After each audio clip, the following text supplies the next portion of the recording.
নমস্কার, গুরু কৃপাই কেবলম।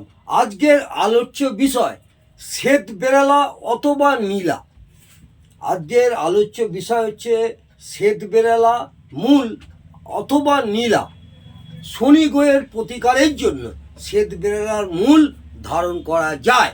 শনি গ্রহের প্রতিকারের জন্য শ্বেত বেড়ালার মূল ধারণ করা যায়। যার ক্ষমতা আছে জেমস স্টোন, নীলা ধারণ করা যায়। নীলা ধারণ করার পূর্বে কোনো অভিজ্ঞ জ্যোতিষ ভাইদের দেখিয়ে তবেই নীলা ধারণ করবেন, নচেত নীলা ধারণ না করে শ্বেত বেড়ালার মূল ধারণ করলে শনি গ্রহের প্রতিকার থেকে মুক্তি পাওয়া যায়। আপনি যদি হতাশাগ্রস্ত হয়ে পড়েছেন, আপনি কি হতাশাগ্রস্ত হয়ে পড়েছেন? সংসারে খালি অশান্তি লেগেই আছে, ক্রমশ অশান্তি লেগে আছে, উন্নতি বারবার বাধাপ্রাপ্ত হচ্ছেন, বাধার সম্মুখীন হন এবং কোনো কাজ হচ্ছে না, আটকে যাচ্ছে, দেনায় জর্জরিত হয়ে পড়েছেন, দুঃখ কষ্ট সবসময় লেগেই থাকছে। দুঃখ কষ্ট দেনাতে আপনাকে চারিদিক থেকে যেন একটা জর্জরিত করে ফেলছে এবং হতাশার সৃষ্টি হচ্ছে। দুঃখ কষ্ট একদম আপনাকে যেন অতিষ্ঠ করে দিচ্ছে, এমনকি সুসাইডের মনোভাবের মতন আপনাকে আষ্টে পৃষ্ঠে একটা যেন দাম্পত্য জীবনে বিরাট একটা ঝামেলার সৃষ্টি করছে। আপনি কি খুব বেশি অলস, সব সময় দুশ্চিন্তা করে থাকেন? আপনি কি বুদ্ধিজীবী হয়েও কাজ করতে পারছেন না? সেই সব ক্ষেত্রে আপনাকে অবশ্যই আমি যেটা বলছি সেইটা ধারণ করুন। এছাড়া দাঁতের রোগে ভুগছেন, লোয়ার বসায় লস হচ্ছে, যারা লোয়ার বসা করছেন তাদের লস হচ্ছে, বা যারা মালবাহী গাড়ি কিনেছেন তাদেরও লস হচ্ছে।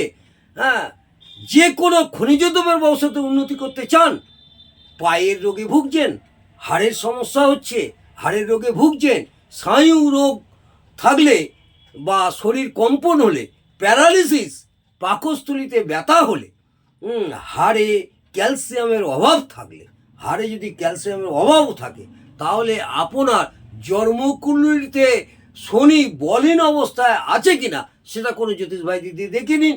যদি জন্মকুণ্ডলিতে শনি গ্রহরাজ বলীন অবস্থায় থাকে, প্রতি সপ্তাহে একবার নিয়মিতভাবে পরিবর্তন করে নীল সুতা দিয়ে শ্বেত বেড়ালার মূল আপনি প্রত্যেক সপ্তাহ পরিবর্তন করে ধারণ করতে পারেন। এই শ্বেত বেড়ালার মূল ধারণ করলে খুব উপকৃত পাবেন এবং রস থাকতে থাকতে সপ্তাহ সপ্তাহ পাল্টাতে হবে। নীল সুতো দিয়ে ধারণ করবেন। ধারণ করার নিয়ম কিছুটা বলছি আপনাদের। শ্বেত বেড়ালার মূল ধারণ করতে গেলে নীল সুতো দিয়ে বেঁধে ঠাকুরের চরণে ঠেকিয়ে দুধ গঙ্গা জল দিয়ে ধুয়ে নেবেন।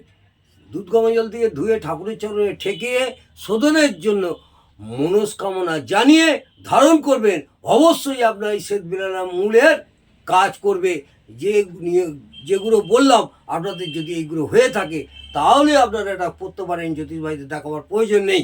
আর যদি জ্যোতিষ ভাইদের দেখিয়ে নিয়ে জেমস স্টোন পড়ার ক্ষমতা থাকে তাহলে একবার দেখিয়ে নেবেন, দেখিয়ে নিয়ে একটা নীলা ধারণ করলেও কাজ হয়। আমার মনে হয় নীলা ধারণ করার পূর্বে শ্বেত বেড়ালার মূল ধারণ করুন, তাতেও অনেকটা কাজ হবেই হবে। আজকে এই পর্যন্ত। যদি ভালো লাগে অবশ্যই কমেন্টে জানাবেন।